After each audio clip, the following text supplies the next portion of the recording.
Good evening. I'd like to give you a little background. David Bradley, Director, the Heighton Area School District, and I'm also on the Policy Committee. I wrote 3 policies. 1, anti-cronyism, 1 is anti-assault, and 1 is anti-sexual assault. All 3 of these policies are the result of what's been occurring within our district. Let me get me out of here, and I'll get you to this video of a policy committee meeting where I believe this is staged by Larry and the crony crew, but they won't let these policies be read. They won't let them be put onto the agenda. They're basically vetoing the opportunity of a school director, duly authorized, duly elected, to add policy to the discussion of the policy committee meeting to be put before the board. All right, let's take a look at this for a second. Larry has blocked these 3 policies from committees twice, including this month's meeting. So last month and this month.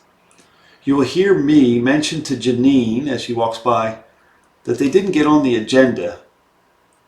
So it looks like this board is still offering a blind trust to the administration. Given the incidents in our school, the Auditor General's report, this definitely appears to be the case. Now I'm going to pull this up for you. There's the Auditor General's report. District did not comply with its own board policy.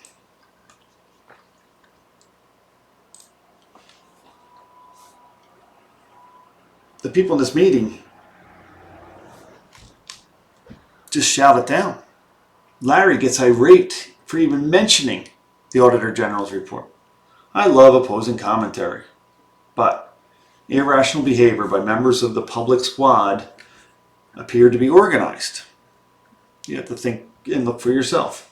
They shout out directors in a public meeting. They're seeking to present cause for the meeting to be ended prior to the committee's reading of my new policy proposals. This is the second time the meeting was cut short before the anti-assault, anti-sexual assault policies and the anti-cronyism policies could be read into the meeting. In this meeting, it's pretty clear. There was two political candidates. One sitting on one side, one sitting on the other. Jennifer Leibel and Dashe Zeldrick. 2 political candidates. And then in the middle, we have Ryan Bowman, also a very vocal person. And I love vocal people. They should speak up. They should have the right to speak. And we want to hear that opposing point of view. But you got to listen to both sides. Both sides. Especially if a director is trying to propose information about the law. Here's the law I think we missed in our adoption of an anti-haze policy. This is the state law, the Timothy J. Piazza anti-hazing law that came out in 2018. We're 2021 and we still didn't adopt this law in our policy. In 2008 we had an issue with students, right? According to our solicitor's report, on December 10th of 2019, Tim Tack learned of some hazing issues. And they had a telephone conference, the district did, on December 11th. I did a right to know. It was granted. The district is required to produce the names of the employees reviewing and investigating the complaints. We did it. Here it is. They asked them. We said, hey, what are they doing? What's going on? Let's start from the beginning here. I asked them. Here, Cleaver on January 22nd says, I will send the email documentation that both individuals were questioned. Cleaver's telling our school police officer that he will send the police officer the documentation that both individuals were questioned on this right to know. Let's go to page 8. This is all available for all public to see. So here's Mark McGowan on the 14th, right? He says, I think this is the email you're looking for. This is in 2021 when we asked for all these documents. These are the emails you want to get. No problem.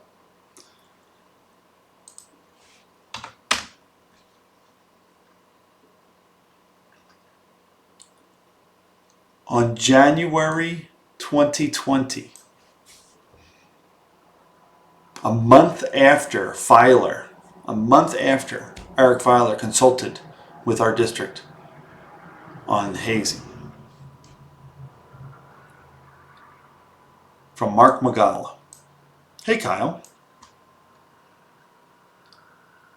met with this individual who mentioned the boys were visibly upset.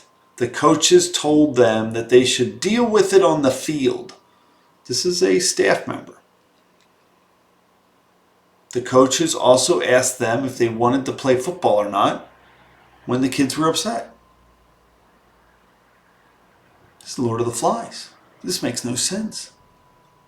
Where's the civility? Where's the humanity of this situation? Where's the adult in the room? All right. So then she also reported that the coaches, I asked if she was reporting that the coaches were abusing the students. She responded that they didn't protect them, not that they were abusing them. So does that give them an excuse not to move this forward? What's going on here in this school district? Let's go to the next page here. January 9th, Cleaver tells Spots, please contact the coaches for another meeting and address the segmented, the highlighted statements below. These highlighted statements were the fact that the students were seeking out help from two individuals identified as X and Y in the email. And let's see what Kyle did. Remember, two. Page 14. So this is the documentation. So this is Cleaver giving Pete Salerno the documentation on the 22nd. And on the 14th, Kyle, right, met with these people. On January 13, he met with Jason Muffley, who was referenced in the letter as staff member Y or Z. So there's two of them. Let's see what he asked. Asked him a series of questions listed below. Jason's responses are listed below, listed in the following question. Did members of the program at any point approach you about any concern in regard to issues or incidents in the locker room? He answered, none at any point. There's a nice brief answer for you. Did you witness at any point students who were visibly upset and or crying? Nothing outside of football activities, conditioning, or if an athlete sustained an injury at practice or during a game. Some real deep investigation going on here. Did student X, as referenced in the formal written complaint, or any other student try to inform the coaches of concern in regards to locker room behavior at any point during the season? This guy answers none at any point. At that point, we wrapped up the discussion. That was it. One person identified, one person listed, 3 questions. How's that for an investigation? In the coach's handbook. And the coach's handbook is word searchable. There you go. Hang on a second. Here you go. See, I can type in a word and see if it's in there. All 16 pages of the coach's handbook. Let's try the word hazing. Nothing. Let's previous.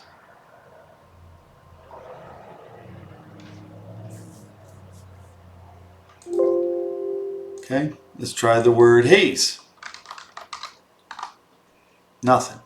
Let's try previous. Make sure we check the other pages. Nothing. But if I type the word right here, we'll use the word convicted. There you go. Shows right up. So it's not in the report. And this is straight from the district's website. Here's the expectation of coaches. It says never leave any students unsupervised. Right? Now this was adopted after this incident, which is good. But our policy is the important part. Here it shows they're training on a variety of things, including concussions, but not training on anti-hazing, anti-assault, or anti-sexual assault. If we're going to have staff that can't help protect these students, that can't identify what's going on, we as a board need to take care of our staff and educate them so that they can protect the students. It's a team. All right, now let's go back to this meeting. And you'll hear some of these things, but let me get me out of the way again. This is just an excerpt, 4 minutes. Bear with me. So the first one is, why isn't these other policies on the agenda? Okay. It didn't get on the agenda though. I wasn't sure why.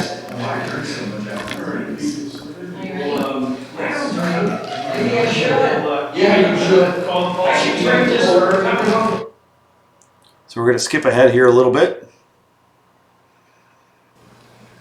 So I have a question.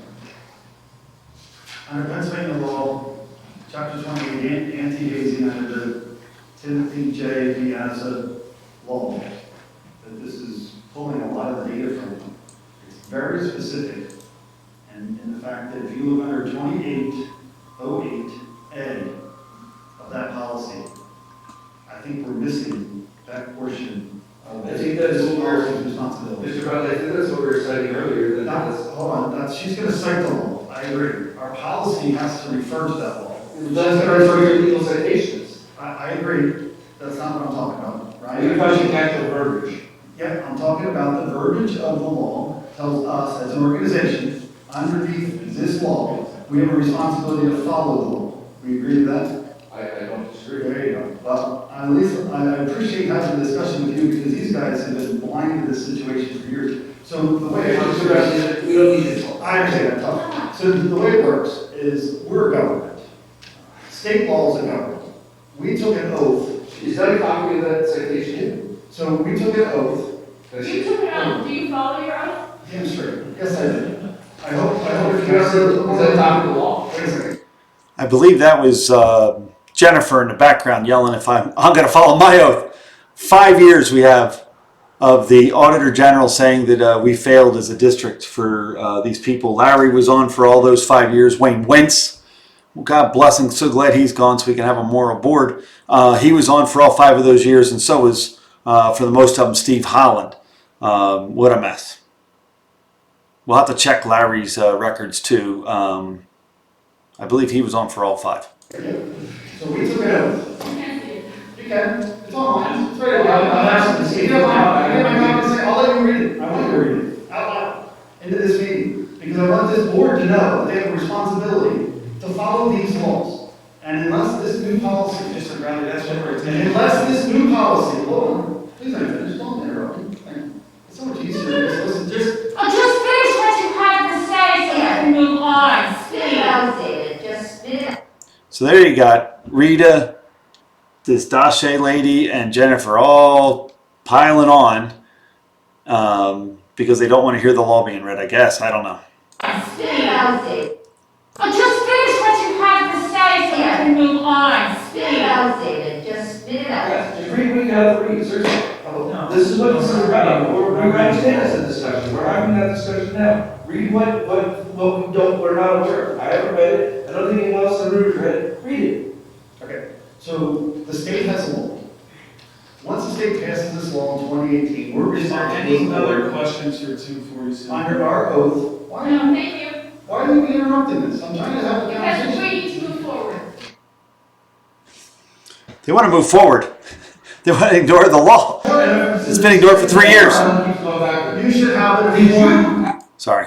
Let's try that again. So this incident keeps going back. You should have it Did before. you actually conduct a written? Every student involved had a written statement. I understand it, but did you at the end of the day write a final synopsis of this whole thing? To the board, no, you did Do not. not Hold on. Here's what he says. Ryan Bowman's in the background asking a question. Did the superintendent write a synopsis to the board? And you're going to hear, he did not, but you're going to hear Larry admit that he did not. But hang on. Get one, you're not gonna have. He did not do it. The board doesn't get one. And there's Larry yelling, the board doesn't get one. That's the biggest crock. Hold on a second, I got to get on for this one. What a crock. Larry, government, overseas, superintendent, have an executive session. Review it. I pulled it up on a right to know. I showed 3 questions being asked. And that's after they tried blocking it. We appealed it. The judge, the quasi-judicial tribunal at the state level said no. Even Citizen Dave can have this information about what this government-run school did with these government policies to ensure that they're being enforced. And yet Larry's saying, no, we didn't get it. He's blocking us from getting this information. It took us a year to get it under the right to know law. They obstruct us. But let's take a look. Get one, you're not gonna have. He did not do it. The board doesn't get one. It does through our policy. That's what you guys are violating the law. That's why the auditor general said, Oh, fix this stop different. it with your auditor general thing. Sorry. Stop it. Stop it. I make a motion to adjourn. The auditor general told you not to violate our policy. Let's try it one more time, Larry. The Auditor General very specifically said we have to comply with our own policies. We have to write the policy, Larry, and then you got to comply with it. It is lunacy. Can you believe this guy? Let's listen to that one more time. That's what you guys are violating the law. That's why the auditor general said, Oh, fix this stop different. it with your auditor general thing. Sorry. Stop it. Stop it. I make a motion to adjourn. The auditor general told you not to violate our policy. We're adjourned. No offense. You want to hear that one more time? Nah, you know what? We'll go forward. You can always back it up yourself. It gets worse. This is after the meeting has officially ended. Larry, did you get the emails yet? Did our superintendent give it to you? And I'm asking Larry about the emails that we should have gotten to make sure and ensure that our subordinate administration properly investigated a heinous hazing event within our district. And let's bring this up now. Let's put it in perspective. 2017, Timothy J. Piazza, Penn State University, gets hazed, dies. You know how hard it is to move heaven and earth to create a new law in the state of Pennsylvania? Well, God bless the Piazzas. They did it. And they did it to protect our students. They did it to help us. And in 2018, our legislature, our state government, the House, the Senate, and the governor all said, put this into policy. Make this happen. Protect these kids. This is an advocacy for anti-hazing. They put in a law. Penalties, instruction, education, awareness of the policy. They put it into law. Every school district, every school district, 7th to 12th grade, everyone has to follow this law. It's the state of Pennsylvania. We have an oath that says we're going to follow the laws of the state and federal government with fidelity. So when this law passed in 2018, we should have adopted it. 2019, didn't adopt it. We had kids hazed without an anti-hazing, proper, law-abiding anti-hazing policy.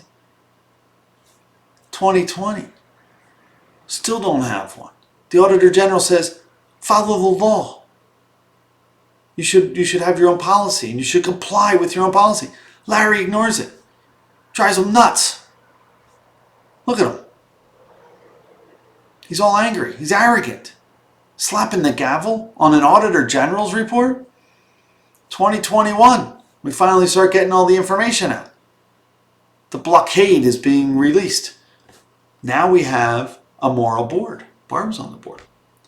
And the swarm comes in to try to silence a meeting and shut it down. I'm being reasonable. I'm asking questions. We're holding them accountable. We're making sure that the policy we're trying to write right now complies with the Timothy J. Piazza anti-hazing law already passed in the state 3 years ago. None of this should have happened. This all could have been prevented. Students should have been supervised. We're not helicoptering kids, but you need to supervise them. You can't have Lord of the Flies in the height. All right, let's finish this off. You as president, you do not share them with your board? I'm talking about the emails that are staff members. I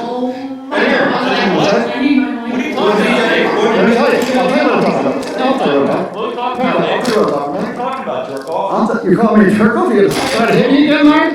So here's what I'm talking about. I'm talking about an email that went to Mr. Ebert, That was sent to all. right? Tim Tack, Jonathan Cleaver. You want the date and the time of the email when I got it on the right to know? And what it said? What do you think, Larry? Should you be informed as the board? Should you be informed and decide whether or not our school is following our policies? The Auditor General told us we were not following our policies. It's funny. Where'd Larry go? Where'd he go? Larry, where'd you go, man? Where'd you go? He's running from this accountability. Let's hear that one more time. And you're right. This guy right here, this is a private citizen, not a board member, private citizen. Board member, private citizen. Ryan Bowman, the guy yelling at everybody in the meeting, he has a copy of the emails. He knows what was written in those emails. He got a copy. Why doesn't Larry? Why doesn't Rita? Who would ever let 3 questions be the end result of this investigation? You're calling me a jerk off? You're gonna try to hit me again, Larry? I need my money. Let me tell you, I'll tell you what I'm talking about. Why is Larry so afraid to talk to the public? I'll tell you what I'm talking about. You're calling me a jerk off? You're gonna try to hit me again, Larry? So here's what I'm talking about. I'm talking about an email that went to Mr. Ebert, That was sent to all. right? Tim Tack, Jonathan Cleaver. So basically you have a mess going on. Larry's got to resign. He's not doing his job. Rita's just a rubber stamper. Same thing. Steve Holland, blind trust. Steve, you're on the athletic committee. What are you doing? How do you not oversee? How do you only question or show in this right to know one of the 2 individuals who are only questioned? How does an adult give information to Mark Magala, a staff member give information to Mark Magala? And it looks like it's ignored. Right? You would think you'd investigate further than just one. Where's the kids? Right? Executive session. Or the students themselves should have put out a statement. Did they? Are they going to give those statements to the board so we can fix these problems? Or did he just give them to their lawyers? Because this is a problem. When you look at what's going on here, 2017, Timothy J. Piazza passes away, and God bless the fact that their parents saw through and made a law so it never happens again. We ignore that law as a government agency. Ignored it. Within 8 months, a year, had a heinous hazing problem where we undersupervised students. And then we didn't even look into our own policy or applying our own policy or changing our policy. And the handbook says, hey, whatever you do, don't leave students unsupervised. But not the word hazing anywhere in the coach's handbook. No training for our coaches to prevent these types of matters. I brought in Dennis Goodwin from the Anti-Haze Collaborative. We had him over at the Franklin Township Fire Company. He gave 4 presentations with the Attorney General, the district attorney. He told us all how you prevent and stop these problems. Why are we not doing that with all of our staff? Why are we not doing that with all of our parents and of all of our students? Why is that information being lost and ignored? Where was the robocall? Why didn't they let us use the gymnasium? Let all the students hear it. I mean, I paid for the guy to fly in. I paid to make sure he was here to give us this information. We have the information. And they shout it out, shut it down. It's irresponsible. I hope none of those people ever get a board seat. This lady here, she does good.